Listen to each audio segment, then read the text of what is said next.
여러분 동네에 강도 사건이 증가하고 있어요. 여러분 집도 혹시 취약한 건 아닌지 걱정이 됩니다. 여러분에겐 감시 시스템이 없어서 오늘 밤은 자기 전에 현관문 손잡이에 호일을 씌울 거예요. 그러면 잠자는 동안 누군가 몰래 들어오려고 했는지 알아내는데 도움이 될 거예요. 다음날 아침에 일어났는데 호일이 살짝 찢어진 것 같아요. 누군가 여기 왔었던 거고 반드시 또 올 겁니다. 또 다른 옵션은 문 손잡이에 머그잔을 거는 거예요. 손잡이가 돌면 머그잔이 떨어지겠죠. 소음이 일어나 여러분이 잠에서 깨고 침입자를 저지할 수 있길 바래요. 여러분의 주된 걱정거리는 최근에 어떤 방문 판매원이 들렸다는 거예요. 그 사람은 옆집에서 일한다고 하며 여러분 집 화장실을 써도 되는지 물어봤죠. 여러분은 그때 거절했고 무례하게 군 것 같아 미안했지만 아주 현명한 조치였어요. 미국에서 절도 행각의 약 60%는 원래 알고 있거나 전에 만난 적이 있는 사람에 의해 일어나요. 그 판매원은 화장실에 가는 동안 집에 있는 무언가를 조정해서 다시 들어오기가 좀 더 쉽게 만들 수 있었을 거예요.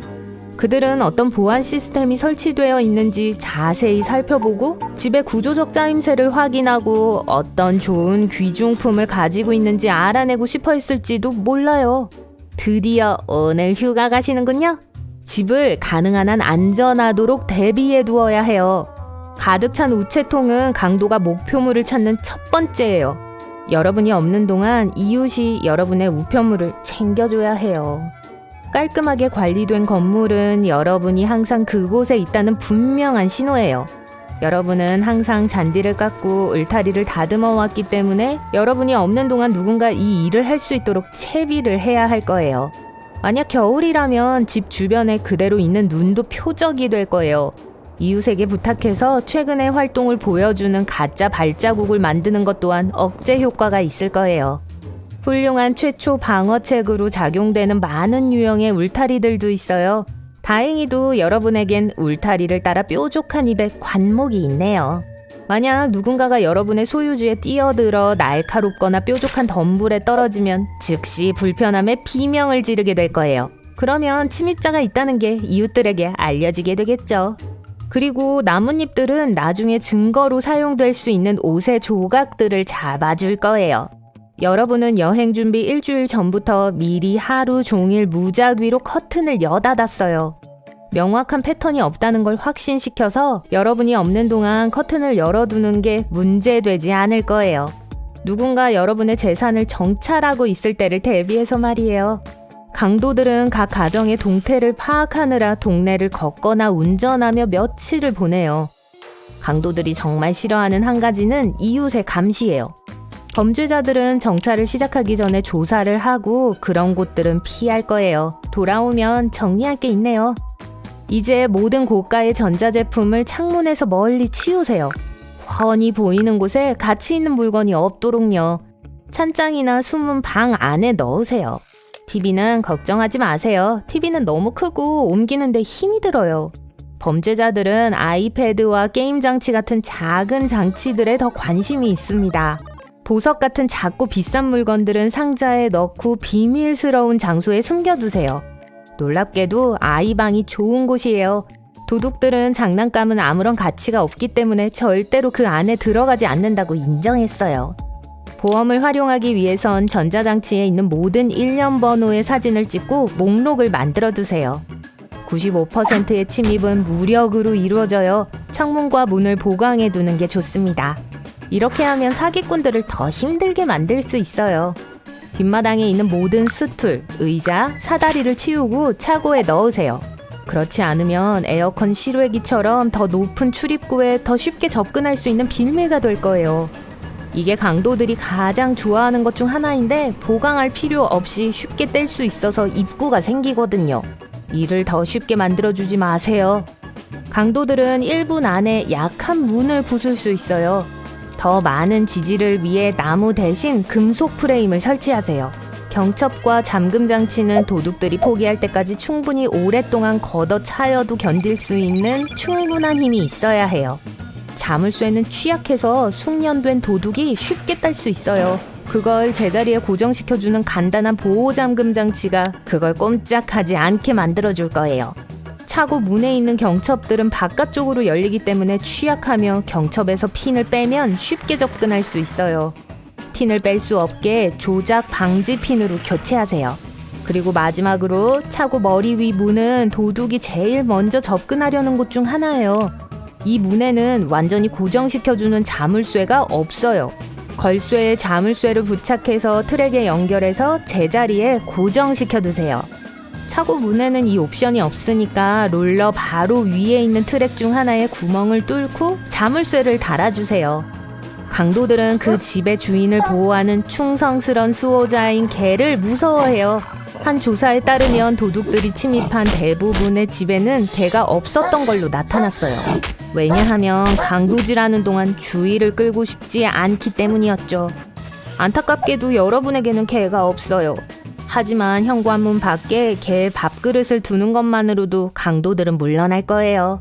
강도들은 자신들의 수법과 기술을 접목했어요. 범죄자 5명 중 4명은 목표물을 찾기 위해 페이스북, 트위터, 그리고 구글 지도와 같은 소셜미디어를 사용해요. 집 열쇠가 있는 사진을 공유하는 것만으로도 도둑이 확대해서 정확한 측정을 함으로써 자신만의 열쇠를 만들기에 충분해요. 무선 네트워크가 안전한지 확인하고 멀리 가 있는 동안 더 강력한 새 암호를 사용하세요. 물질적인 것들만 도난에 취약한 게 아니에요. 암호 및 액세스 코드와 같은 중요한 데이터도 네트워크를 통해 도난당할 수 있어요. 또한 악성 프로그램을 통해 장치가 감염될 수 있는 위협도 있죠. 구글 지도에서 여러분의 집이 보이는 걸 완전히 제거할 수 있습니다. 집 주소를 입력하세요. 여러분이 사는 거주지의 거리 풍경을 찾아보세요. 옵션 버튼을 누르고 문제 보고를 선택하세요. 그러면 여러분 집 이미지가 있는 화면으로 이동하게 될 거예요. 집을 빨간색 사각형으로 덮을 수 있는 옵션이 있을 거예요. 내 집 옵션에서 흐리게 표시하도록 요청하고 정확한 주소를 입력하세요. 며칠이면 처리될 거예요. 집에 없는 동안 라디오는 켜놓지 마세요. 도움이 안 될 거예요. 도둑들은 집을 정찰하는 수법을 통해 라디오와 TV 소리를 확인해요. 돌아왔을 때 그게 여전히 켜져 있는지를 확인하죠. 결국 아무도 집에 없다는 걸 더 쉽게 확인할 수 있어요. 집에서 활동적인 존재감을 보여줄 수 있는 다른 옵션은 여러분만의 오디오를 만드는 거예요. 발소리, 대화, 개 짖는 소리 등과 함께 주변 소음을 하루 종일 무작위로 재생하는 거예요. 불을 켜둔 채로 두는 것도 좋은 생각이 아니에요. 스파이 활동을 하던 누군가가 특히 밤에 여러분의 집을 더 쉽게 알아차릴 거예요. 그리고 나중엔 전기세까지 도둑맞게 될 거고요. 여러분은 막 휴가를 떠날 준비가 다 되었고 쓰레기를 버려야 해요. 만약 큰 상자가 있다면 쓰레기통에 들어갈 수 있게 상자들을 부수세요. 최근에 받은 귀중품에 대한 단서를 숨기세요. 마지막 체크. 문은 다 닫았고 열려있는 창문도 없어요. 이제 드디어 여행을 즐길 수 있어요. 하지만 그림 같은 곳에서 즐기고 있더라도 거기 머무는 동안 사진은 폰에만 남겨두고 돌아올 때 인터넷에 올리세요. 여러분이 없는 동안 사진을 공유한다면 여러분이 준비한 모든 게 무의미하게 될 거예요. 근처의 모든 범죄자들이 여러분이 집에 없다는 걸 알게 될 겁니다. 미국에서 연간 250만 채의 주택이 도둑맞고 있으며 현대적인 보안 시스템이 없는 주택은 침입당할 가능성이 300% 더 높아져요. 휴식을 마치고 돌아오면 여러분 집에도 하나 설치하는 게 좋은 생각일 거예요. 이런, 미국에서 또 강도 사건이 발생했군요. 22.6초를 더 기다리면 다른 사건이 또 생길 겁니다. 자, 여러분의 집에 대해서 걱정할 필요는 없습니다. 미리 경계하고 미리 무장을 하면 되죠. 여러분의 집을 보호할 수 있는 몇 가지 팁을 살펴봅시다. 스티커 하나만으로도 집의 안전을 크게 지킬 수 있습니다.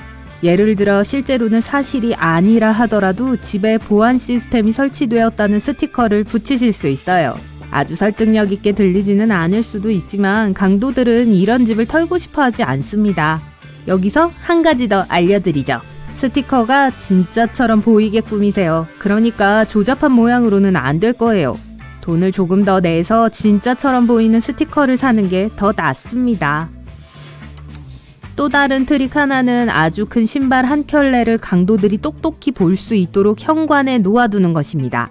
덩치가 크고 위협적인 누군가가 여기에 살고 있다고 생각하게 만들 수 있죠. 강도들은 그들을 만나고 싶어 하지 않을 거예요. 좋아요. 이제 문을 점검해 봅시다. 여러분께서 열쇠를 발매트 밑에 두지 않으시길 바래요. 발매트 밑에는 과자 같은 걸 넣어두세요. 여러분께서 집을 비웠을 때 누가 찾아왔었는지를 확인하는 재미있는 방법입니다. 하지만 100% 보장되는 트릭은 아닙니다. 우체부나 배달부가 문을 잘못 찾았을 수도 있고 혹은 현관 주변을 어슬렁거리던 동네 개가 올 수도 있죠. 네, 쿠키는 발매트 아래가 아니라 뱃속에 있을 때 더 행복합니다. 퇴근하고 집에 오셨군요. 힘든 하루에 지치셨을 겁니다. 열쇠를 열쇠 구멍에 꽂고 완전히 잊어버리셨네요. 중요한 건 문을 잠그고 열쇠를 안에 두는 거니까요. 하지만 수풀에 여러분의 집을 노리는 도둑이 없다고 장담하실 수 있나요? 엄밀히 말하면 열쇠 구멍에 열쇠가 있으면 문을 따고 들어가는 게 불가능할 수도 있습니다. 하지만 이 사람들은 장비를 잘 갖췄다고요. 열쇠를 빼낼 수 있는 모든 종류의 연장이 있을 겁니다. 그러면 다음에 무슨 일이 일어날지 아실 거예요. 닌자처럼 조용히 여러분의 집에 숨어들어 여러분이 평화롭게 잠든 동안 모든 귀중품을 집어갈 거예요. 안에서만 닫을 수 있고 밖에서는 열 수 없는 자물쇠가 가장 좋은 해결책인 것 같네요. 새로운 곳으로 이사할 때는 자기가 아니라 빌린 집이라 하더라도 반드시 자물쇠를 교체해주세요. 그 열쇠에 복사본이 얼마나 있는지 누가 알겠어요? 임대한 집이라면 여러분이 이사 오기 전에 누가 여기에 살았는지 절대 알 수 없잖아요. 또한 어떤 이유로 인해 현관문에 열쇠를 두고 온 적이 있다면 자물쇠를 바꾸는 것이 가장 좋습니다. 네, 아마 나쁜 일은 없을 거예요. 하지만 그래도 안전하게 가는 게 좋겠죠? 그리고 열쇠를 문 근처에 두지 마세요. 그리고 잘 보이는 곳에 두는 것도 안 돼요. 아마 열쇠는 현관 근처에 두는 대신 거실까지 가져오는 게 더 나을 거예요. 때때로 도둑들은 문뿐만 아니라 창문도 사용할 수 있으니까요. 특히 비싼 물건을 버릴 때는 쓰레기를 버리는 것도 조심하세요.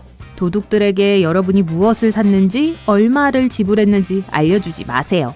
또한 쓰레기에 여러분의 개인정보, 신용카드 정보 등 중요한 정보가 들어가 있을지도 몰라요.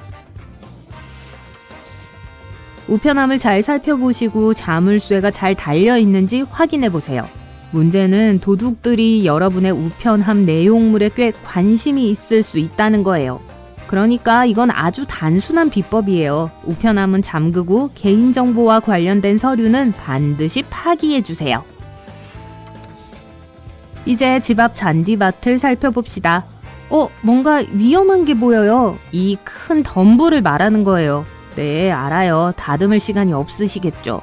하지만 이 덤불이 커질수록 강도들은 숨을 공간이 더 많아집니다. 게다가 만약 누군가가 앞마당에서 다듬지 않은 관목과 나무를 본다면 집에 아무도 없다고 생각할 수도 있습니다. 무슨 말인지 아시겠죠? 자, 만약 여러분이 이전의 모든 정보를 무시하고 강도들이 집에 침입했다고 가정해봅시다. 가장 흥미로운 건 단연 현금일 거예요. 집에 현금이 없다면 이 팁은 생략해도 됩니다. 하지만 귀중품이 있다면 창의력을 발휘해보세요. 현금은 비닐봉지에 쑤셔 넣고 큰 용기에 음식과 함께 숨길 수 있습니다. 아니면 비닐봉지를 창고나 부엌에 두는 낡은 세제병에 넣어두셔도 좋아요. 도둑들은 그곳에서 여러분의 귀중품을 찾지 못할 거예요. 숨기기 좋지 않은 장소 몇 곳을 말씀드릴게요. 처방약통에 현금이나 보석을 숨기는 것은 그렇게 현명한 선택이 아니에요. 네, 냉동고도 최선의 선택이 아닙니다. 많은 강도들은 처음부터 이런 공간들을 확인하거든요. 열쇠를 제대로 갖고 다니시는지 확인해보죠. 차키와 집 열쇠를 함께 갖고 다니신다면 다시 생각해보세요. 우선 열쇠를 잃어버렸다고 상상해보세요. 그리고 도둑들은 여러분이 어디에 사는지 어떻게든 알아낼 겁니다. 그럼 그들은 자신들이 원하는 것에 접근할 수 있을 뿐만 아니라 여러분께서 힘들게 산 모든 물건들을 운반할 수 있는 차량까지 갖게 되겠죠. 특히 차고를 통해 집으로 몰래 들어가는 것이 가능하다면 차고 열쇠도 조심하세요. 그렇지 않다 해도 차고에는 귀중품이 없다고 누가 그러던가요? 하지만 도둑들에게는 어떠한 한계도 없습니다. 작은 창문을 통해서도 집에 몰래 들어갈 수 있어요. 문을 선호하는 이유는 문이 가장 안전한 방법이기 때문이에요. 창문으로 비집고 들어가는 동안 긁혀서 얼굴이나 몸에 흠이 생길까봐 그러는 게 아니에요. 만약 DNA를 남기면 그들을 추적할 수 있는 증거가 생긴다는 게 중요하죠. 하지만 도둑들은 흔적을 남기지 않기 위해 주의를 기울입니다. 예를 들어 영국의 한 보고서에 따르면 도둑의 약 3%만이 법의학적 증거를 남긴다고 합니다. 밤에 자기 자신을 보호하고 싶다면 몇 가지 방법이 있습니다. 첫 번째, 열쇠 구멍에 큰 클립이나 실핀을 삽입하는 거예요. 여분 열쇠가 있다면 그 열쇠를 쓰셔도 돼요. 이렇게 하면 열쇠를 사용하는 것이 불가능하지는 않더라도 강도들이 들어오는 게 아주 어려워질 거예요. 두 번째로, 바리케이드를 치는 것도 방법이에요. 무거운 의자일 수도 있고 책장일 수도 있죠. 여러분을 안전하게 지켜줄 수 있다면 무엇이든 유용할 거예요. 만약 여러분의 문이 바깥쪽으로 열린다면 이 바리케이트는 훌륭한 역할을 해줄 거예요. 의자도 아주 유용할 겁니다. 의자를 문 손잡이 아래에 고정해 주세요. 가장 강력한 보안 시스템은 아닐지라도 제 역할을 해줄 거예요. 문 손잡이와 의자 손잡이를 함께 묶는 것도 하나의 방법입니다. 가짜 보안 카메라는 밤낮으로 여러분을 보호해 줄 수 있을 거예요. 다시 말씀드리지만 도둑들은 보이는 것처럼 겁이 없진 않아요. 만약 진짜 CCTV가 있다면 사기꾼들이 카메라를 중지시키지 않도록 조심하세요. 그러니까 찾기 힘든 곳에 두는 게 좋습니다. 만약 자신을 지키기 위해 약간의 돈을 쓸 의향이 있다면 여러분에게는 동작 감지 조명이 딱 필요할 거예요.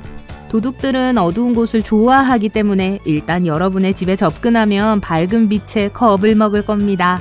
이 방법은 여러분이 집에 있다는 걸 강도들이 아는 경우엔 효과가 있지만 집에 아무도 없다는 게 확실하다면 효율성은 훨씬 떨어집니다. 도둑들의 암호를 해독해 봅시다. 문 손잡이에 테이프 또는 자동차 본넷 위에 치즈 조각, 기타 많은 것들이 여러분이 사기꾼에게 감시당하고 있다는 신호일 수 있어요. 강도들은 무작위로 집을 골라 강도질을 하는 게 아니에요. 종종 행동을 취하기 전에 집을 감시할 거예요. 집과 그 보안에 대해 더 알고 싶어 하죠. 집, 차고 문, 우체통 또는 창고에 표시를 남겨요. 이런 표시들을 알고 그게 뭘 상징하는지 알면 나쁜 사람들로부터 집을 더 잘 보호할 수 있을 거예요. 원이 그려진 게 보인다면 도둑들 눈에 여러분의 집을 터는 건 식은 죽 먹기라는 뜻이에요. 아마도 가정 보안 시스템이 설정되어 있지 않았을 거예요. 하지만 빗장 쳐진 원은 진입을 피하란 뜻이에요. 아마도 그 집에는 첨단 경보기, CCTV 카메라 또는 개가 있을 거예요. 사다리 같은 선은 집 안에 귀중품이 보이는 걸 의미하기 때문에 집에 훔칠 만한 물건이 있는 거예요. 만약 누군가가 쓰레기에 M자를 뿌려놨으면 아침에는 비었다는 뜻이고 N자는 밤에 비었다는 걸 의미해요. 경찰은 이 암호에 대한 경고를 내렸지만 이런 표시 중 일부는 사실 도로 작업자들이 지역 배관 등에 대해 의사소통하기 위해 사용하는 아무런 악의가 없는 메시지라는 걸 기억하세요. 만약 키 범핑에 대한 증거를 본다면 집에 들어가지 마세요. 키 범핑은 강도들이 핀보다 무거운 금속으로 만들어진 비슷한 열쇠를 이용해 자물쇠 안쪽에 있는 핀을 깎아 내리는 기술이에요. 게다가 이 경우에 피해자들은 보험을 청구하는 동안 몇 가지 문제에 직면할 수 있어요. 왜냐하면 이 기술은 잠금 장치 외부에 강제 침입의 흔적이 남지 않을 수 있거든요. 강도를 당했는데 보험회사에 증명할 수가 없는 거죠. 악몽 같은데요. 자물쇠 따기는 덜 확실한 기술이에요. 이건 자물쇠 주변에 가벼운 긁힌 자국과 같이 문 손잡이의 흔적을 남깁니다. 하지만 진짜 흔적은 자물쇠 안쪽 핀에서 찾아볼 수 있을 거예요. 그게 움푹 패여 있을 거예요. 문 손잡이에 심한 긁힌 자국이나 표시가 있는 건 누군가가 집에 들어왔다는 걸 의미할 수도 있어요. 도둑들은 가끔 자물쇠의 핀을 부러뜨리기 위해 드라이버를 사용해요. 깊은 흠집, 자국 또는 열쇠 구멍의 확대가 보인다면 안으로 들어갈 때 조심하세요. 도둑들은 문 손잡이에 테이프를 붙이기도 하는데 되게 투명한 테이프예요. 테이프가 하루 정도 지난 후에도 여전히 거기에 있다고 가정해봅시다. 불법 거주자들은 문이 사용되지 않았기 때문에 주인이 자리를 비우고 없을 거라고 믿을 거예요. 이 전략은 더블린에서 놀라울 정도로 유명해졌어요. 경찰은 사람들에게 경계심을 갖고 테이프를 본 후에는 즉시 제거하라고 경고했죠. 이 표시 중 일부는 개 도둑들이 여러분 집에 금액적으로 훔칠 가치가 있는 품종이 있다는 걸 알리기 위해 남긴 거예요. 아마도 빨간 분필 표시는 큰 개들을 위한 것이고 노란색과 분홍색 표시는 중간 크기와 작은 개들을 의미할 거예요. 경찰들은 개 주인들에게 소유지 주변을 잘 살피고 그런 경우가 생기면 경찰에 신고하라고 충고해요. 마지막으로 반려동물을 산책시킬 때 각별히 주의하세요. 집에서 안전하게 있는 비결 중 하나는 보안을 잘 유지하고 재산을 잘 아는 거예요. 예를 들어 현관문 잠금 장치가 여전히 반응은 하지만 느리게 작동하는 경우 도난 시도의 징후일 수 있어요. 이건 취약점 방법이라는 전술 때문일 수도 있어요. 시간이 지남에 따라 도둑들은 자물쇠를 약하게 만들어요. 아무런 흔적을 남기지 않고 도구나 물체를 사용해 잠금쇠를 악화시켜요. 여러분은 자물쇠가 낡았다고 생각하고 자물쇠 수리공을 부르는 걸 미룰 수도 있지만 그건 큰 실수일 거예요. 비슷한 예로 키가 잠금 내부에서 천천히 돌아갈 수 있어요. 안으로 돌리기 더 힘들다면 이건 보통 침입 시도의 첫 번째 신호입니다. 그래서 이건 아마도 여러분이 고려해야 할 가장 중요한 경고 신호일 거예요. 심지어 보안 자물쇠도 침입에 취약해요. 캐나다 처칠에서는 현지인들이 차 문을 잠그지 않는다는 걸 알고 계셨나요? 도둑들을 초대하기 위한 게 아니라 잠재적인 북극곰의 공격에서 살아남기 위한 거예요. 이 마을에는 세계에서 가장 많은 수의 북극곰이 살고 있어요. 한 주민이 북극곰과 마주쳤고 다른 사람의 차가 근처에 있다고 상상해보세요. 그 차 안으로 재빨리 대피할 수 있겠죠. 지갑 소매치기로부터 피할 수 있는 몇 가지 안전 팁을 배워볼까요? 우선 어깨에 숄더백을 매지 마세요. 네, 알아요. 그 가방이 그러려고 디자인된 거긴 하지만 도둑이 여러분의 가방을 더 쉽게 가져갈 수 있어요. 예를 들어 작은 클러치 타입의 핸드백을 팔 밑에 갖고 다니는 게 더 안전해요. 다른 사람과 쇼핑하는 게 혼자 쇼핑하는 것보다 안전해요. 쇼핑하는 날이든 평소든 필요한 것보다 더 많은 돈을 갖고 다니거나 같은 지갑에 신용카드를 다 넣어 다니지 마세요. 그날 필요한 것만 갖고 다니세요. 여러분은 뭐 잠깐인데 하고 생각하겠지만 쇼핑카트나 카운터에 지갑을 두지 마세요. 그리고 사기꾼 문제도 있죠. 나는 사기를 당하지 않을 거라고 생각하는 게 사기꾼들에게 더 잘 속게 하는 것일 수도 있어요. 사기꾼들은 다양한 배경, 연령, 수입의 모든 사람을 대상으로 해요. 여러분이 예상하지 못하고 있을 때 혀를 찌를 수 있어요. 그들은 새로운 기술, 제품 또는 서비스를 사용해 여러분의 돈이나 개인정보를 얻기 위해 여러분을 낚으려고 해요. 어떻게 하면 사기를 막을 수 있을까요? 우선 의심스러울 정도로 좋다면 사기라는 걸 명심하세요. 둘째로 잘 알려진 회사를 언급하더라도 원격 액세스를 요청하는 전화에 응답하지 마세요. 사기꾼들은 종종 문제를 고치거나 무료 업그레이드를 설치하기 위해 컴퓨터를 켜라고 요청해요. 이건 사실 여러분의 암호와 개인정보를 얻어내는 바이러스예요. 마지막으로 비정상적인 결제 요청에 주의하세요. 사기꾼들은 종종 사전에 설치해둔 직불카드, 기프트카드 또는 아이튠즈 카드와 같은 비정상적인 결제 방법을 사용하도록 요청하는 경우가 많아요. 자동차 도둑과 치즈 한 조각, 무슨 연관이 있죠? 여러분이 차로 걸어갔다가 엔진 뚜껑에 녹은 치즈를 봤다고 상상해보세요. 처음에는 무슨 일종의 장난일 거라고 생각하겠죠? 그래서 치즈를 닦기 시작할 거예요. 자연스럽게도 뜨거운 태양 아래서 오랜 시간이 걸리겠죠. 주위를 잘 살펴보세요. 누군가가 여러분을 멀리서 지켜보고 때를 기다리고 있을지도 몰라요. 도둑은 여러분이 조수석 근처에 치즈를 청소하느라고 바쁠 동안 운전석을 보지 못하고 있을 때 차에 뛰어들어 도망칠 수 있어요. 차에 스페어키가 있을지도 모른다는 사실을 알고 있나요? 일부 차량에는 발렛키가 사용설명서 밑이나 트렁크의 공구 키트에 숨어 있어요. 여러분 차에 스페어 키가 있다면 당장 꺼내세요. 만약 그게 어디에 있는지 안다면 도둑도 알 거예요. 게다가 스페어 키를 위한 완벽한 은신처가 있을 거라고 생각하지 마세요. 자동차 도둑들은 저도 직접 해봤어요. 팔꿈치를 최대한 세게 꼬집어 보세요. 거의 고통이 느껴지지 않아요. 피부의 다른 부분들은 다양한 신경 말단을 가지고 있습니다. 우리 몸은 손상되면 위험한 곳일수록 통증에 더 민감하도록 설계됐어요. 몸의 주요 부분은 더 많은 신경 말단이 있어서 우리가 좀 더 경계하고 자신을 보호할 수 있습니다. 팔꿈치처럼 두꺼운 피부에는 통증 감지가 더 적어요. 무언가에 팔꿈치를 부딪혔을 때 느끼는 그 찌릿찌릿한 이상한 느낌을 말하는 게 아니에요. 마치 팔 전체가 감전된 것 같죠? 전혀 재밌다는 생각은 들지 않지만 그 부분을 퍼니본이라고 부릅니다. 퍼니본은 사실 뼈가 아니에요. 척추에서 시작해서 목으로 팔꿈치를 통해 그리고 손가락으로 가는 신경입니다. 진짜 이름은 척골신경이에요. 팔에 있는 3개의 주요 신경 중 하나이고 손끝의 감각을 제공하죠. 척골신경은 근육, 지방, 뼈에 의해 잘 보호됩니다.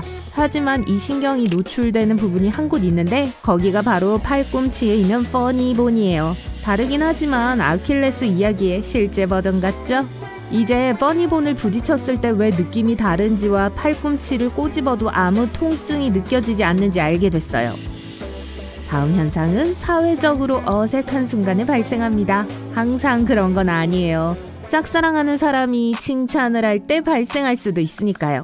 얼굴 붉히는 걸 말하는 거예요. 사랑에 빠졌을 때 뱃속에서 정말로 나비가 퍼덕거리는지는 알 수 없어요.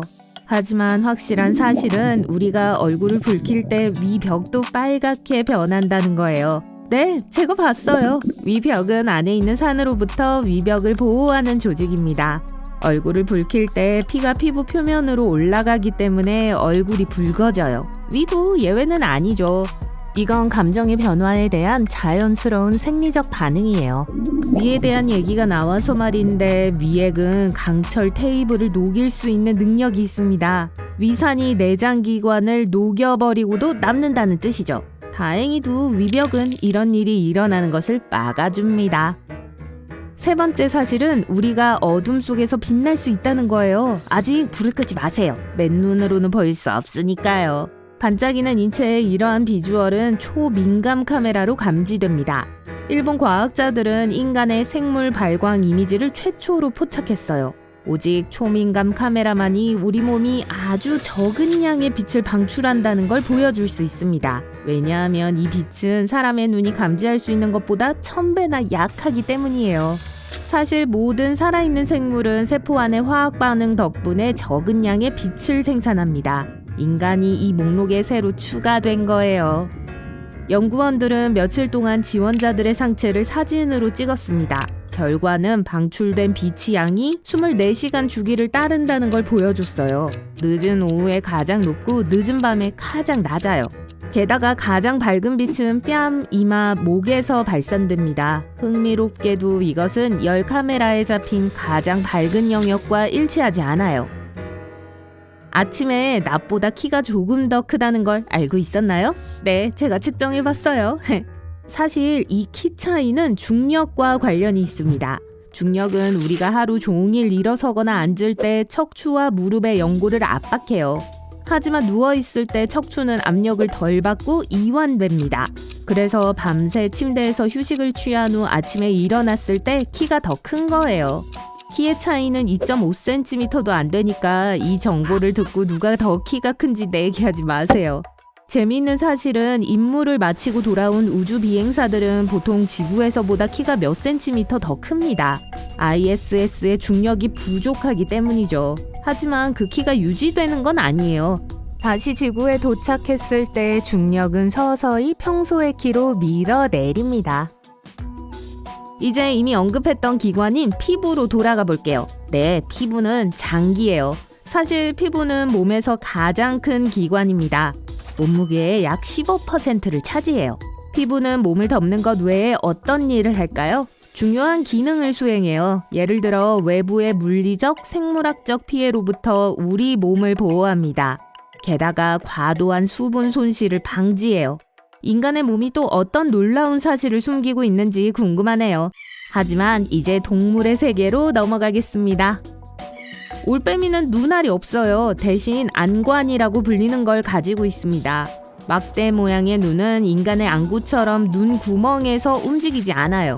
그래서 올빼미는 주위를 둘러보기 위해 몸 전체를 움직여야 해요. 하지만 몸통을 움직이면 소리가 날 거고 다른 동물들이 그 소리를 들을 거예요. 그래서 올빼미는 270도로 목을 돌릴 수 있도록 진화했고 아주 조용히 움직여요. 그럼 문제가 뭘까요? 야간 시력은 가능한 한 많은 빛을 얻기 위해 큰 각막을 필요로 합니다. 그래서 늘보 원숭이와 안경 원숭이 같은 대부분의 야행성 동물들이 큰 눈을 가지고 있는 거예요. 올빼미의 경우 약간 다르게 작용합니다. 머리가 작기 때문에 그렇게 큰 눈은 안에 들어갈 수 없을 거예요. 올빼미는 안구는 없지만 세 쌍의 눈꺼풀을 가지고 있어요. 한 쌍은 눈 깜빡임용, 한 쌍은 수면용, 마지막 한 쌍은 안관 청결 유지용입니다. 올빼미도 그걸 알고 있겠죠? 야행성 동물에서 우리에게 더 친숙한 동물로 넘어갈게요. 야옹. 고양이는 공기 중에서 향기를 맛볼 수 있는 추가 기관을 가지고 있습니다. 이 기관은 야콥슨 기관 또는 서골비 기관이라고 불립니다. 야콥슨 기관은 고양이의 비강 안에 위치하고 입천장으로 통해요. 이 기관은 뇌로 직접 이어지는 신경을 사용하여 특정 화학물질을 감지할 수 있습니다. 하지만 보통의 냄새가 아니에요. 야콥슨 기관의 냄새 수용체는 일반적인 냄새를 잡기 위해 설계된 것이 아닙니다. 냄새가 전혀 없는 화학물질을 탐지해요. 즉, 고양이는 감지할 수 없는 냄새를 감지할 수 있어요. 이것뿐만이 아니에요. 야콥슨 기관은 후각을 증가시킵니다. 예를 들어 아기 고양이들이 엄마의 젖을 찾아야 해요. 2마리의 어미 고양이와 4마리의 아기 고양이가 있다고 상상해보세요. 아기 고양이들은 후각의 도움으로 엄마와 다른 고양이를 구별할 수 있어요. 두 사람이 만났을 때 서로의 바디 랭귀지를 평가합니다. 고양이들은 보통 서로의 머리를 냄새 맡아요. 이 인사 방법은 페로몬을 방출하고 한 고양이에 대해 다른 고양이에게 많은 것을 알려줍니다. 다른 고양이가 어떤 음식을 좋아하거나 건강한지 아닌지를 알 수 있어요. 심지어 다른 고양이가 행복한지 우울한지도 알 수 있어요. 다 야콥슨 기관 덕분이에요. 이제 고양이에 대한 또 하나의 사실이 있어요. 고양이 코는 패턴처럼 보이는 뚜렷한 능선을 가지고 있어요. 인간의 지문과 비슷하게 모든 고양이들은 독특한 코 지문을 가지고 있습니다. 신분증과 같아요. 좋아, 야옹아. 네가 꽃병을 깨뜨렸다는 거 알고 있어. 네 코 지문이 잔뜩 묻어 있었어. 자, 이제 거래를 해볼까? DVD를 씹어놓은 그 개에 대해 알고 있는 걸 말해봐. 애견 애호가 여러분도 잊지 않았어요. 아마 들어봤을 만한 얘기가 있어요. 개가 생맹이라는 거죠. 사실이 아니에요. 개가 감지할 수 있는 색의 범위는 인간이 볼 수 있는 스펙트럼에 비해 제한적인 건 사실입니다. 개의 색상 팔레트는 대부분 노란색, 파란색, 보라색으로 구성되어 있어요. 우리가 보는 첫 번째 흰머리를 발견했고 그것을 뽑아 기념품으로 간직하고 싶어요. 하지만 만물 박사 할머니가 못하게 말리십니다. 그 자리에서 2가닥의 흰머리가 날 거라고 하시면서요. 이건 오랫동안 널리 퍼져 있던 속설 중 하나입니다. 우리가 머리카락을 뽑을 때 모낭은 여전히 원래 있던 곳에 그대로 있고 곧 대체물을 생산할 거예요. 하지만 2배로 늘어나는 초능력은 없기 때문에 한 가닥의 흰머리가 다시 나올 거예요. 새로 난 머리카락은 심지어 더 진한 색일 수도 있는데 이번에 모낭에서 또 다른 색소가 생성될 수 있기 때문입니다. 하지만 너무 많이 뽑는다면 더 이상 그 자리에 머리카락이 자라지 않을 수도 있어요. 주유기에서 휴대폰을 사용하면 폭발이 일어날 수 있기 때문에 두려운가요? 전화기가 정전기를 일으켜 비극을 일으킨 사례는 단 한 번도 기록된 적이 없어요. 주유소의 모든 휴대폰 금지 표지판은 예방책입니다. 전자재료는 정전기를 일으키고 위험의 원인이 될 수 있기 때문에 주유소에서 환영받지 못해요. 게다가 운전할 때 100% 주의를 기울여야 합니다. 연료를 주입하는 동안 통화를 하거나 문자 메시지를 보내는 것은 차에 펌프를 꽂은 채 운전하는 것과 같은 나쁜 결과를 초래할 수 있어요. 바이럴 비디오는 수백만 명의 사람들로 하여금 차 문 손잡이에 묶인 철사를 보거든 즉시 경찰을 불러야 한다고 믿게 만들었습니다. 저자에 따르면 납치범들은 주의를 딴 데로 돌리기 위해 이 속임수를 사용하고 여러분을 노린다고 해요. 실제로 이런 식으로 납치된 사례는 공식적으로 기록된 바가 없어요. 이 도시괴담은 2015년 페이스북 게시물에 나왔는데 이 게시물은 철사 트릭을 언급했고 그것이 나온 직후 사실이 아닌 것으로 밝혀졌어요. 하지만 그 소문은 이어졌고 계속해서 다시 떠오르고 있습니다. 어쨌든 자신을 돌보고 도로에서 안전할 수 있게 해주는 몇 가지 간단한 규칙을 따르는 것은 좋은 일이에요. 호신술을 배우고 밝은 곳에 주차하고 차에 타기 전에 항상 의심스러운 것과 사람들을 둘러보는 건 좋아요. 또한 많은 유사한 신화와 도시괴담은 그저 관심을 끌고 좋아요와 공유를 얻기 위해 만들어진다는 걸 기억하세요. 커피에 흑설탕을 첨가한다면 백설탕보다 더 건강에 좋다고 확신하나요? 별로 좋은 생각은 아니에요. 흑설탕은 약간의 미네랄을 포함하고 있지만 그 양이 너무 적어서 건강에 별로 도움이 되지 않습니다. 그 외에는 백설탕과 같은 양의 칼로리와 영양가를 가지고 있어요. 유일한 차이점은 색상, 맛, 제조 공정이에요. 흑설탕은 그렇게 많은 화학적 처리를 거치지 않아요. 따라서 칼로리를 줄이려고 한다면 어떤 종류의 설탕을 첨가하는지는 별로 중요하지 않습니다. 아침에 스누즈 버튼을 누르면 추가로 10분의 수면을 취하는 게 아니에요. 일어난 것을 미루는 것은 기분이 좋지만 스누즈 버튼은 추가적인 휴식을 제공하는 대신에 여러분을 더 피곤하게 만듭니다. 사람마다 일정에 맞춰 달라지는 자신만의 생물학적 수면 주기를 가지고 있어요. 잠에서 깼다가 즉시 다시 잠들면 뇌는 혼란스러워집니다. 그래서 2번째 혹은 5번째로 알람이 울릴 때 일어나는 것이 점점 더 어려워지는 거예요. 장기적으로 스누즈 버튼은 고품질의 깊은 수면을 취할 수 있는 능력을 방해할 수 있습니다. 또 하나의 널리 퍼진 수면 신화는 매일 밤 자신도 모르게 8마리의 거미를 삼킨다는 것입니다. 걱정 마세요. 거미를 전혀 삼키지 않아요. 거미에게 사람은 거인, 아니 오히려 풍경 속의 산처럼 보입니다. 잠자는 동안 내는 숨소리나 심장박동 소리와 같은 모든 소리도 거미에게는 매우 무서워요. 그래서 거미가 원하는 것은 가능한 한 사람에게서 멀리 떨어져 있는 것입니다. 이 신화는 사람들이 온라인에서 보는 모든 것을 쉽게 믿는다고 언급한 잡지 기사 이후 세계적으로 퍼졌습니다. 글쎄요, 결국 그 기사가 옳았네요. 점심 식사 후에 수영을 하기 위해 30분 이상 기다릴 필요 없습니다. 이 신화는 1908년 보이스카우트 핸드북에 발표된 규칙이었기 때문에 한 세기 이상 동안 존재해왔어요. 음식을 먹은 후 90분 이내에 수영을 하면 매우 위험한 결과를 초래할 수 있다고 했죠. 많은 사람들이 소화가 근육에서 위로 혈류를 전환시키기 때문에 수영이 위로 흐르는 혈류를 막고 경련을 일으키고 심지어 익사하게 할 수 있다고 믿게 만들었습니다. 실제로 여분의 혈액은 위로 가지만 팔이나 다리에는 영향을 주지 않아요. 오히려 음식은 여분의 에너지를 제공하기 때문에 수영에 좋을 수도 있어요. 그리고 수분을 유지하기 위해 충분한 물을 섭취하는 것을 잊지 마세요. 다이아몬드가 비싼 건 매우 희귀하기 때문일 거예요. 그렇죠.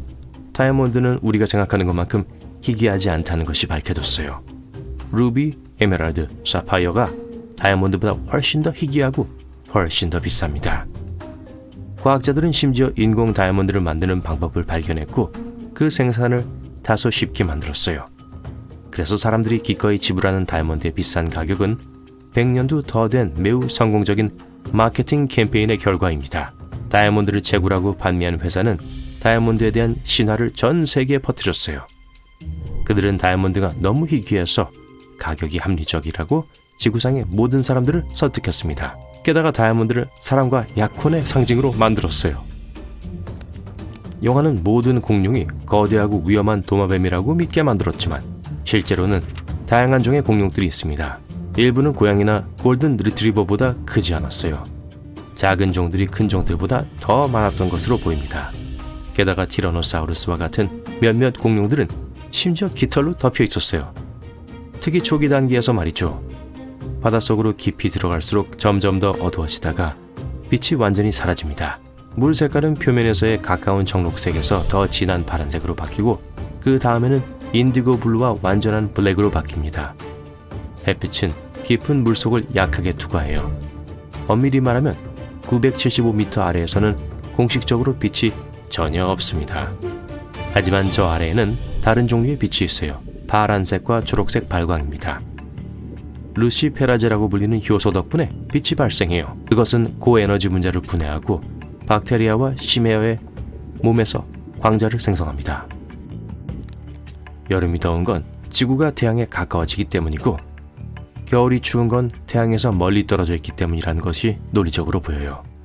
하지만 이것은 또 하나의 흔한 오해입니다. 북반구가 여름일 때 지구는 사실 태양에 더 가깝지 않아요. 오히려 그 반대죠.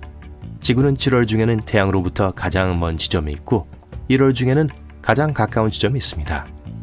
여름이 더운 건 지구의 축이 기울어져 있기 때문이에요. 궤도를 도는 동안 지구의 기울기는 각도가 더 가파르기 때문에 태양으로부터 오는 에너지가 우리에게 더 직접적으로 부딪히게 합니다. 소행성 때는 영화에서 보는 것처럼 그렇게 위험하지 않아요. 그곳을 여행을 한다면 서로 부딪히는 촘촘한 바위들의 혼란스러운 지역을 통과하게 되지 않을 거예요. 소행성대는 태양으로부터 3억에서 4억 킬로미터 떨어진 지역입니다. 매우 고립되고 많은 공간이 있는 외딴 공간이에요. 만약 소행성대에서 소행성들을 모두 끌어낸다면 우리 달의 약 4% 정도의 질량을 얻을 수 있을 겁니다.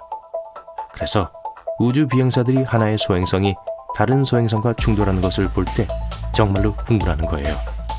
우주는 그렇게 다사다난하지 않습니다. 안녕하세요, 손님 여러분. 밝은 면 수족관에 오신 것을 환영합니다. 이제 여러분은 가장 위험한 바다 해양 생물들을 보게 될 거예요. 하지만 제 말을 오해하지 마세요. 해변을 산책하다가 이 수중 생물을 만나는 것도 가능합니다. 그러니까 지금 주의 깊게 봐두면 재앙을 피할 수 있을지도 몰라요. 이건 물고기일까요? 돌일까요? 이 물고기는 일반적으로 스톤피쉬라고 알려져 있지만 쏨뱅이라고도 불립니다. 다이빙을 하고 수중을 관찰하는 것에 관심이 있다면 이미 눈치채지 못한 채로 지나쳤을 수도 있어요. 겉모습은 회색빛과 얼룩덜룩한 모습 때문에 실제의 돌과 구별하는 것은 거의 불가능합니다. 특히 뿌연 스노클 고글을 쓰고 있다면 조심하는 게 좋을 거예요. 그렇지 않으면 스톤피쉬는 가장 독성이 강한 물고기로 알려져 있기 때문에 불행한 결과를 초래할 수도 있어요. 비록 몇몇 종류의 스톤피쉬가 강에서 사는 것으로 알려져 있지만 대부분은 열대 태평양과 인도양 근처의 산호초에서 발견됩니다. 바늘처럼 생긴 등 지느러미 가시는 방해를 받거나 위협을 받을 때 튀어나와 독을 주입해요. 스톤피쉬에 쏘이는 가장 흔한 이유는 수영하는 사람들이 자신도 모르는 사이에 밟기 때문입니다. 하지만 꼭 물속에서만 쏘이는 건 아니에요. 스톤피쉬는 물 밖에서 24시간까지 생존할 수 있기 때문에 해변에 있을 때 어디에 발을 디딜지도 조심해야 합니다. 스톤피쉬에 쏘인 사람들은 극도로 고통스러운 경험이었다고 묘사합니다. 독은 감염을 초래할 수도 있어요. 어떤 경우에는 쇼크와 마비를 일으키는 것으로 알려져 있습니다.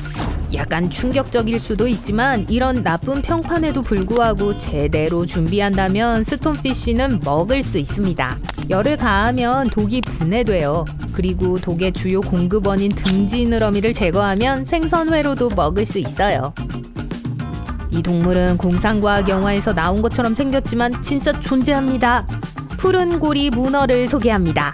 작은 크기에 속지 마세요. 팔을 포함하여 12에서 20cm에 불과하지만 몇 분 안에 26명의 사람들에게 큰 피해를 입힐 수 있는 독으로 가득 차 있습니다.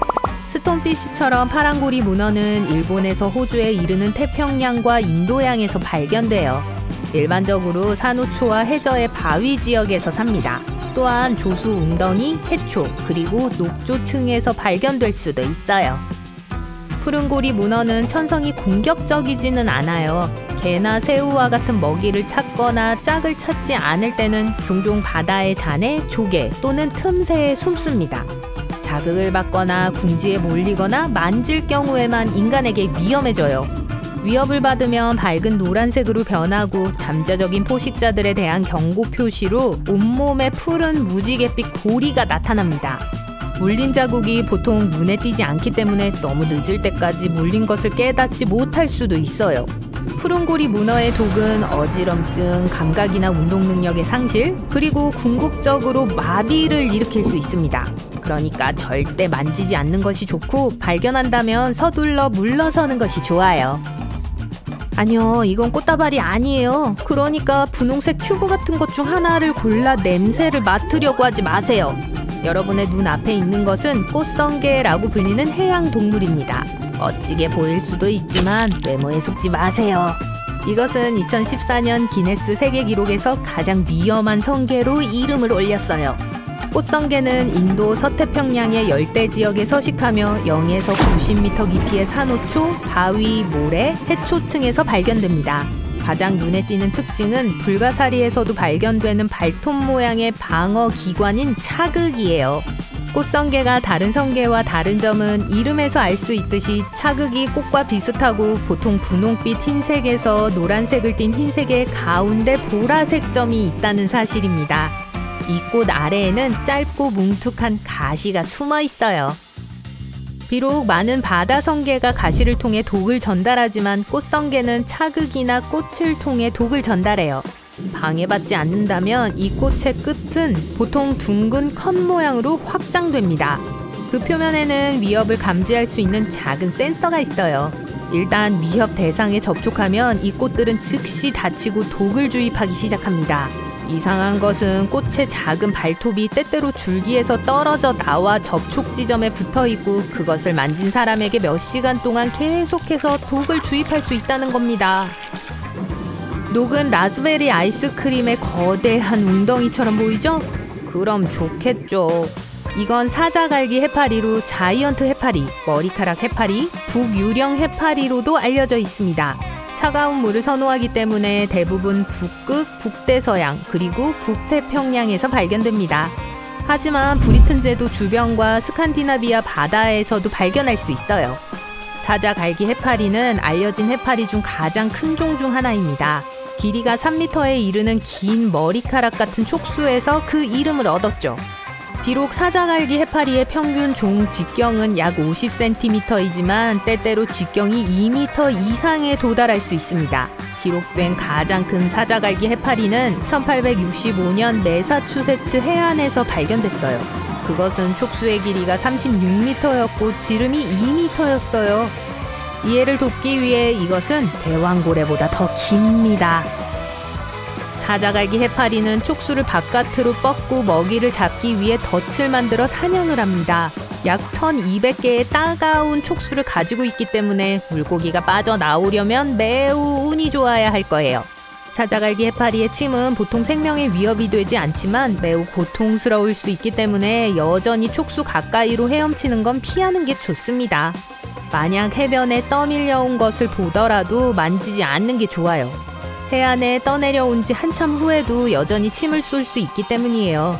재미있는 사실, 사자갈기 해파리는 셜록 홈즈 이야기 사자갈기의 모험에서 용의자로 등장합니다. 걱정하지 마세요. 스포일러는 없어요. 지금 보고 있는 마지막 해양동물은 바다뱀입니다. 네, 뱀장어와는 달라요. 확인된 바다뱀은 69종이 있습니다. 대부분 인도양과 태평양의 열대와 아열대 수역에서 발견되고 수백만 년 동안 존재해왔어요. 편의상 과학자들은 모든 종의 바다뱀을 두 가지 범주로 분리했습니다. 진짜 바다뱀과 바다 크레이트예요. 진짜 바다뱀은 거의 모든 시간을 바다에서 보내는 반면 바다 크레이트는 땅에서도 얼마간의 시간을 보낼 수 있습니다. 만약 해변에서 뱀을 본다면 꼬리를 보고 그것이 육지뱀인지 바다뱀인지 구별할 수 있어요. 꼬리가 노처럼 생겼다면 바다뱀이에요. 하지만 두 경우 모두 거리를 두세요. 모든 바다뱀은 아가미가 없기 때문에 숨을 쉬기 위해 규칙적으로 수면에 올라야 합니다. 그래서 수영을 하다가 우연히 만날 수 있는 거예요. 만약 그렇게 된다면 대부분의 바다뱀은 보통의 코브라나 방울뱀보다 더 많은 독을 가지고 있기 때문에 가능한 한 빨리 헤엄쳐 나가는 것이 좋습니다. 하지만 자극을 받았을 때만 공격하기 때문에 물리는 건 매우 드문 일이에요. 바다뱀에 대한 멋진 사실이 하나 더 있어요. 바다뱀은 바다에서 출산하는 유일한 파충류입니다. 대부분의 바다뱀은 알을 몸 안에 간직하고 수영하는 동안 거의 완전히 형성된 뱀을 낳아요. 하지만 노란 입술 바다 크레이트는 예외입니다. 알을 낳기 위해 육지로 올라가죠. 맨 처음에 소개한 스톤피쉬 기억나세요? 바다뱀의 사냥감이에요. 다 먹이사슬의 원리죠. 화장지 색이 보통 흰색이라는 걸 알아차린 적 있나요? 하지만 이 색이 늘 최고는 아니었어요. 사실 1950년대 색이 있는 화장지들이 진열대에 불쑥 나타났었어요. 집주인들은 집의 인테리어와 어울렸기 때문에 분홍색, 파란색, 노란색, 초록색, 그리고 심지어 검은색 화장지들을 구입했었어요. 하지만 결국 많은 의사들이 염색된 화장지에 있는 염료를 건강상 위험 증가와 연관시키기 시작했어요. 또 염료 때문에 물을 내렸을 때 색 화장지가 빨리 분해되지 않아 정화조가 막힐 위험이 커졌죠. 이것 때문에 흰색 화장지에 비해 기본 제조 및 소매 가격이 너무 높아졌었어요. 그래서 결국 수요가 감소하기 시작했죠. 이제 이 화려한 패턴들을 자세히 살펴봅시다. 아마 대부분의 사람들은 화장지에 관련된 장식에 대해서는 별로 신경 쓰지 않을 거예요.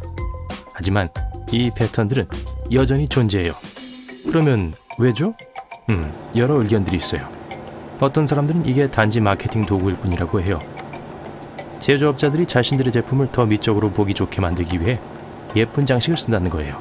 그리고 고객들이 자신들의 브랜드를 우아함과 고급스러운 라이프 스타일과 연관시킬 수 있게 하려고 하죠. 다음 설명이 더 실용적이에요.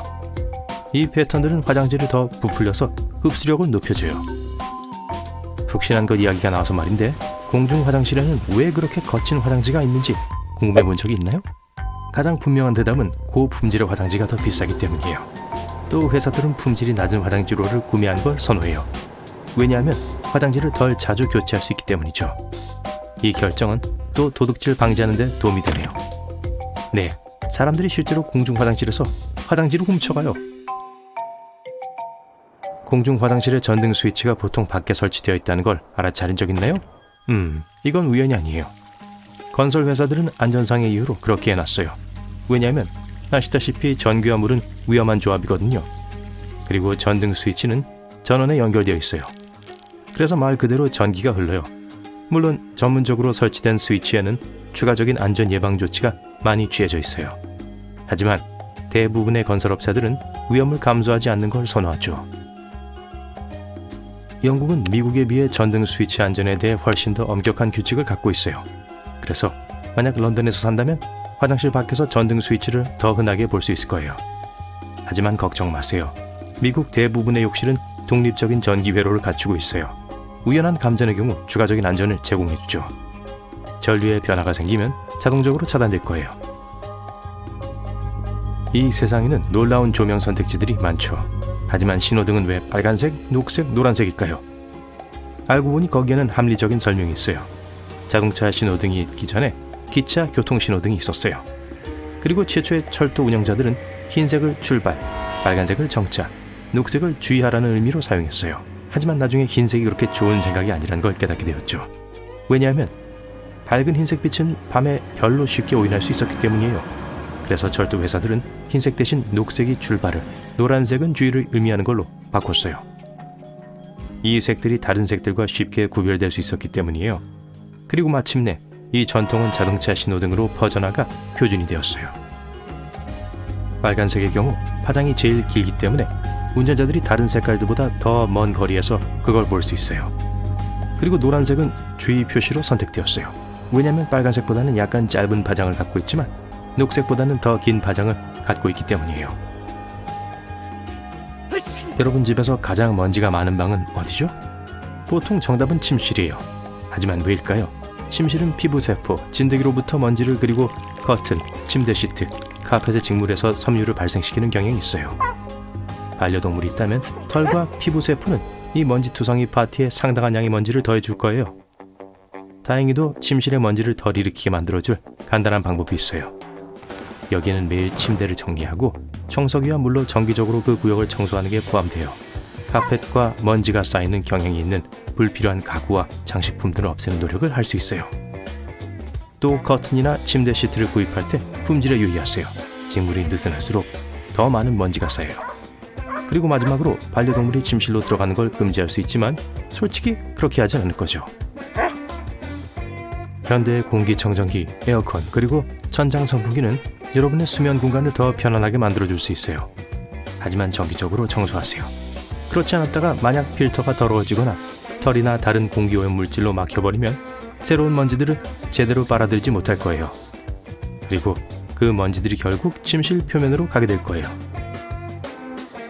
먼지 이야기가 나와서 말인데 쓰레받기로 빗자루 가장자리를 청소할 수 있다는 걸 알고 있나요? 이 지그재그는 미적인 목적만 있는 게 아니에요. 소를 빗는 데 쓸 수 있어요. 안경을 쓰고 난 후 귀 뒤에 이런 자국이 생긴 적 있나요? 가끔 이게 없어지는데 몇 주가 걸릴 수도 있어요.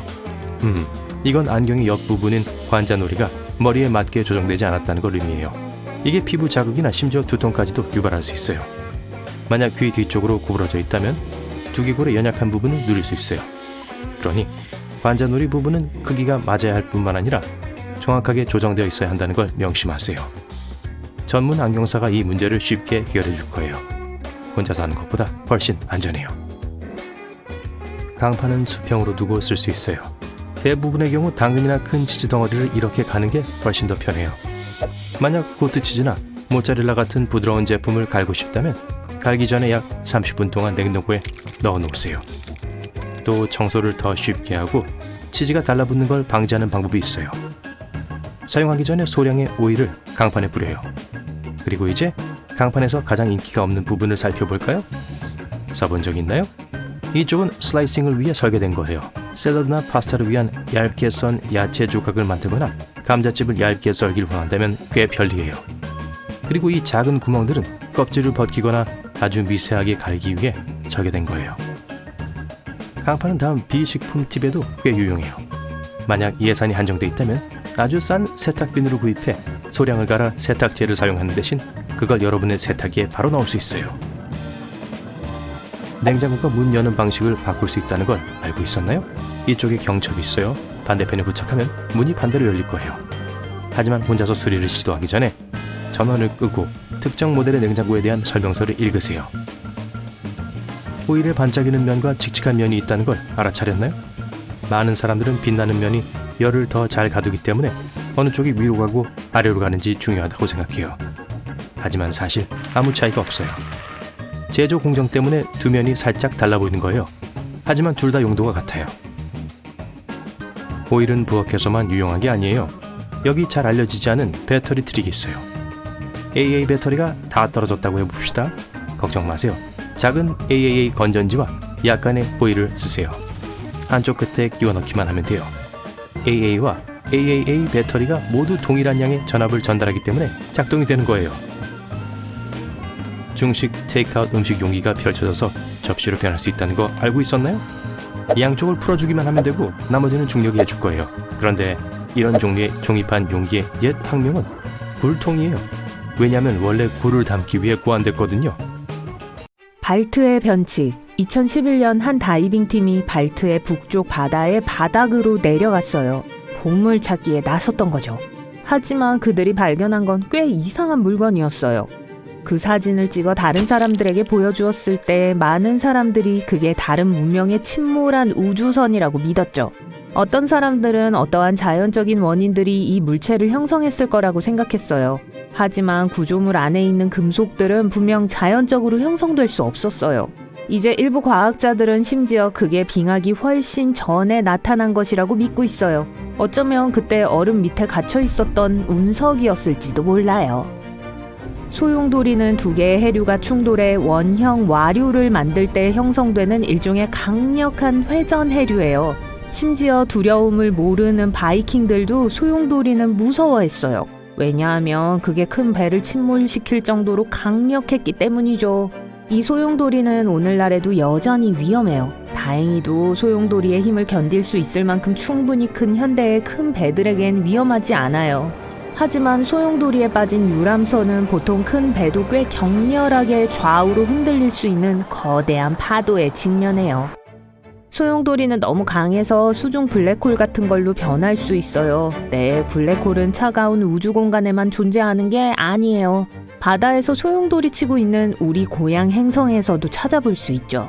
우주에 있는 블랙홀과 유사해요. 왜냐하면 너무 단단하게 압축되어 있어서 걸려든 그 어떠한 것도 빠져나갈 수가 없거든요. 수중 블랙홀은 종종 지름이 150km에 이릅니다. 그리고 만약 여러분이 그 중 하나에 들어갔다면 아마 들어간 건지도 모를 거예요. 이 블랙홀들은 소용돌이처럼 작용해요. 하지만 그 크기 때문에 전문가들도 그 경계를 거의 알아볼 수 없어요. 여기 뭔가 편안한 게 있어요. 다음번에 해변에 갈 때는 주의를 기울이세요. 그러면 아마 녹색 섬광이라고 불리는 광학 현상을 보게 될 거예요. 해가 진 직후 또는 해가 뜨기 직전에 볼 수 있을 거예요. 태양이 거의 지평선 아래에 완전히 있을 때 생기는데 그 가장자리가 위쪽이 아직 보이고 있을 때 발생해요. 단 1, 2초 동안 태양의 위쪽 가장자리가 녹색으로 보일 거예요. 그건 태양이 하늘 아래로 이동할 때 여러분은 태양을 대기의 더 두꺼운 부분을 통해서 보고 있기 때문입니다.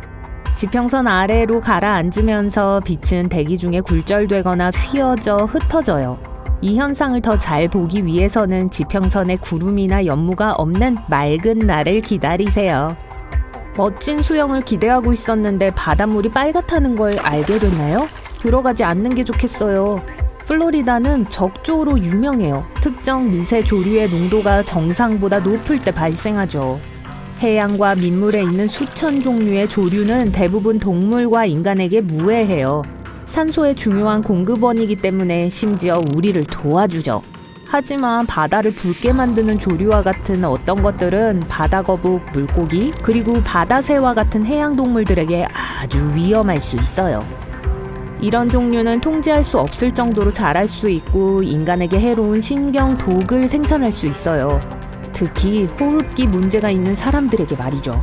그런 사람들은 특히 바람이 조류를 해안 쪽으로 밀어낼 정도로 강할 때 적조 지역에서 벗어나야 해요. 화산은 유독가스, 화산재, 그리고 빨갛게 달아오른 용암을 내뿜을 수 있어요. 이것들은 우리들 대부분이 이미 알고 있는 가장 명백한 위험 물질들이죠. 하지만 해저 화산은 나름대로 아주 까다로울 수 있어요. 가끔 얕은 물에 있을 때 바위의 잔해와 증기를 수면 높이 날려 자신들의 존재를 드러내요. 해저 화산은 무제한적인 물의 공급으로 둘러싸여 있기 때문에 육지에 있는 화산들과 다른 행동을 할 수 있어요. 폭발할 때 바닷물은 활동하고 있는 해저 분출구로 들어가요. 용암이 얕은 해저를 가로질러 퍼질 수도 있고 때로는 육지 화산을 통해 바다로 흘러 들어가기도 해요. 물속에 있을 때 빨리 식어서 파편과 모래로 산산조각이 날 수도 있어요. 그래서 그곳에는 많은 양의 화산 잔해가 남아있어요. 하와이의 유명한 검은모래 해변 아세요? 그렇게 만들어진 거예요. 뜨거운 용암과 강력한 분출은 분명 안전하진 않은 것 같죠? 하지만 심해에 있는 해저 화산도 마찬가지로 위험해요. 반드시 폭발한다는 건 아니지만요. 이것들은 방울 주머니를 만들어내요. 이 방울들은 주변의 물의 밀도를 감소시켜 심지어 배를 가라앉힐 수도 있어요. 최악의 상황은 여러분이 바다의 수면을 보고 있을 때 뭐가 잘못되었는지를 알 수 없다는 거예요. 하지만 동시에 작은 방울들이 있어서 배가 구력을 잃어요. 거의 아무런 경고도 없이 말이죠. 교착 해면은 보기엔 아름답지만 동시에 아주 위험한 드문 현상이에요. 바다의 더 얕은 부분에서 더 자주 볼 수 있는 사각파를 볼 때 발생하죠. 이건 프랑스나 텔아비브의 특정 해변에서 종종 볼 수 있을 거예요. 하지만 전 세계의 많은 해안 지역에서도 일어날 수 있어요. 교착 해면은 두 개의 파도 패턴이 비스듬한 각도로 이동할 때 발생해요. 이 바둑판 같은 패턴을 형성하죠. 대부분 두 개의 놀이 만나거나 하나의 놀이 파도를 한 방향으로 밀어내는 반면 강한 바람은 다른 방향으로 파도를 밀어낼 때 일어납니다. 이 사각파는 수영하는 사람들과 보트를 타는 사람들에게 위험할 수 있어요. 강한 해류에 의해 생성되는 파도는 예측할 수 없고 거의 3m까지 높아질 수 있어요. 이 현상은 가끔 흰 벽이라고도 불려요. 이 파도들은 너무 강력해서 큰 배를 뒤집을 수도 있어요. 만약 투명한 유리잔에 바닷물을 채우고 자세히 들여다본다면 그게 아주 작은 입자들로 가득 차 있다는 걸 볼 수 있을 거예요. 바닷물은 용해된 소금, 지방, 조류, 단백질, 세제, 그리고 다양한 인공적이고 유기적인 물질들을 포함하고 있어요. 그 유리잔을 흔들면 표면에 작은 거품이 형성되는 걸 볼 수 있을 거예요. 그게 파도와 바람이 바다를 휘저을 때 바다 거품이 형성되는 방법이에요. 이 두꺼운 바다 거품을 보면 녹조 현상이 그걸 야기했을지도 몰라요. 녹조가 바다에서 떨어져 나갈 때 그 물질의 많은 양들이 마른 땅이 있는 방향으로 이동해요. 대부분의 바다 거품은 인간들에게 위험하지 않아요. 하지만 녹조가 떨어져 나가면 환경과 사람 모두에게 부정적인 영향을 미칠 수 있어요. 예를 들어 바다 거품이 터지면 함유하고 있던 독소가 공기 중으로 방출돼요. 그리고 그게 여러분의 눈을 자극하거나 다른 건강 문제들을 일으킬 수 있죠. 강이 바다나 해양으로 흘러 들어가는 곳에서 조석 보어를 볼 수 있을 거예요. 물살을 거슬러 강물을 밀어 올리는 강력한 조류인데요. 깊이가 급격하게 변화하는 해일이라고 불리는 것의 범주에 속합니다. 조석 보어는 조석파로 강을 밀어 올려 훨씬 더 깊게 만드는 걸 의미해요. 부담파는 강이 갑자기 아주 얕아지는 걸 말해요. 조석 보어는 어디에서나 볼 수 있는 건 아니에요. 강은 바다로 통하는 좁은 출구와 함께 상당히 얕아야 해요. 바다와 강이 만나는 곳은 평평하고 넓어야 합니다. 또 썰물과 만조 사이의 공간이 최소 6m의 넓이가 되어야 하고요. 물론 세계에서 가장 큰 아마존강과 같은 몇 가지 예외는 있어요. 아마존강의 입구는 좁지 않지만 강에 조석보어가 생겨요. 그건 입구가 얕고 모래톱과 낮게 깔린 섬들이 많기 때문이에요. 그곳의 조석보어는 너무 강해서 강에는 삼각주조차 없어요. 침전물은 빠르게 흐르는 해류가 데려가는 대서양으로 바로 가요. 조석보어는 종종 예측이 안 되고 굉장히 거칠 수 있어요. 대부분의 경우 강의 색깔을 녹색이나 파란색에서 갈색으로 바꿔요. 식물을 손상시키거나 심지어 땅에서 나무를 뽑아낼 수도 있죠. 그래서 카약이나 강서핑과 같은 레크리에이션 스포츠는 이 지역에서는 위험할 수 있어요. 만약 조석보어만 보고 싶다고 해도 조심하세요. 조석보어는 망보는 곳을 휩쓸고 거기에 있는 무엇이든 누구든 간에 휘몰아치는 강으로 끌고 갈 수 있어요. 애리조나에서는 저녁 7시 이후에는 욕조에 잠든 당나귀를 두지 않도록 하세요. 이건 1924년에 만들어진 법이에요. 홍수 중에 발생한 사건 후에 말이죠. 한 상인이 종종 당나귀를 욕조에 재우곤 했었어요. 그때는 욕조가 바닥에 고정되어 있기 전 쉽게 움직일 수 있었던 때였어요. 그 운명적인 밤에 마을이 물에 잠겼을 때 잠이 든 당나귀는 급류에 떠내려갔어요. 마을을 항해했고 결국 1.6km 떨어진 계곡으로 가게 됐어요. 당나귀는 욕조에서 오도 가도 못하고 속절없이 떠 있었어요. 마을 사람들이 모여 결국 그 불쌍한 당나귀를 구해줬어요. 하지만 구조하는 동안 많은 노력과 자원이 필요했어요. 그들은 재빨리 새로운 법령을 만들었고 더 이상 욕조에서 자는 당나귀는 없게 했죠. 자, 이제 아시겠죠? 사모아에서는 남편이 아내의 생일을 잊어버리면 아내가 남편을 당국에 신고할 수 있어요. 첫 번째 사건이 발생한 후 공식적인 경고 조치가 내려져요. 다음에 남편이 잊지 않도록 충분한 메모들을 만들어 놓을 걸로 예상되죠. 하지만 만약 남편이 그 날짜를 또 무시한다면 어떻게 그렇게 중요한 날짜를 잊을 수 있는지를 밝히기 위해 1년의 강도 높은 인터뷰를 거쳐야 해요. 남편 건망증의 정당방위성에 따라 심각한 결과에 직면할 수도 있어요. 집에 갈 때까지 두고 보세요. 다시 애리조나로 갈게요. 여기서는 여러분의 땅에서 사화로 선인장을 제거하고 싶다면 특별한 허가가 필요해요. 허가 없이 그걸 없애버린다면 최대 3년 동안 감옥에 갇힐 수 있어요. 이 선인장들은 200년까지 살 수 있어요. 이렇게 엄격한 보존 노력이 시행되는 이유는 선인장이 35년이 되어야만 씨앗을 만들어낼 수 있기 때문이에요. 이탈리아의 아름다운 해변을 따라 헤라클레아의 해안 마을을 따라 걷고 있는 자신을 발견하게 됩니다. 그리고 당연히도 양동이를 가져왔어요. 하지만 그걸로 모래성은 만들지 마세요. 해변가를 지나는데 위험한 요소로 공표되었거든요. 그러니까 이 해변에 오실 때는 양동이는 집에 두고 오세요. 그렇지 않으면 최대 35만 원의 벌금을 내야 할 수도 있어요. 미국에서 길을 따라 운전하거나 숲을 가로질러 하이킹을 할 때 울타리, 장대 또는 심지어 나무에 그려진 이상한 보라색 표시를 볼 수 있을 거예요. 여러 주에 걸쳐 이 표시들은 사유지에 침입하지 말라는 경고입니다. 일반적인 경고 표지판 대신 이 물감을 쓰는 건 더 오래 지속되는 저렴한 대안이 되기 때문이에요. 지난 10년 동안 15개 주에서 각기 다른 시기에 시행됐어요. 그리고 계속해서 다른 주에도 퍼질 걸로 예상되고요. 그러니까 이 표시들을 잘 지켜보세요.